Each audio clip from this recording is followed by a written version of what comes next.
Magandang hapon mga ka-Gianatics. Ako si Gia Bako at ito ang ka-Gianatics News Express.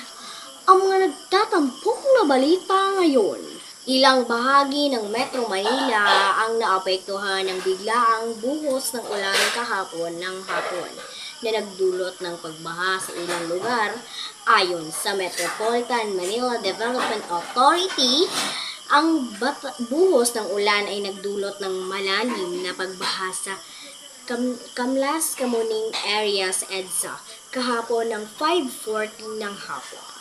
Inaprubahan ng China ang bagong regulasyon na nagpapahintulot sa Coast Guard nito sa napagitan ang mga trespassers na tinuturing nitong territorial water na walang pagsubok.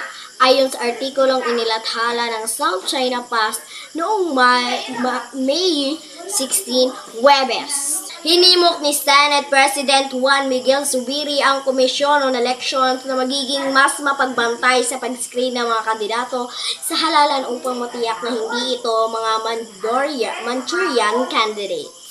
Sinabi ni Presidential Advisor on Poverty Larry Gadon nitong Biyernes na ang kahirapan sa Pilipinas ay haka-haka lamang o imahinasyon ng ilang tao dahil pinapahayag niya ang mga natalong kamakailan ng Administrasyong Marcos sa pagsugpo sa kahirapan. Kinukuha ng prime infrastructure ni Enrique Razon ang stake ng Ayala Corp sa Manila Water Corporation.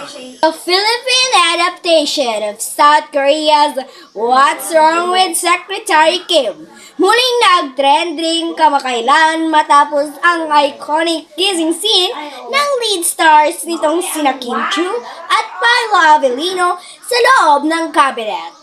Ayan na nga, parang di naman natin makakalimutan yung day na ito dahil nanonood kayo ng ka-Gianatics News Express.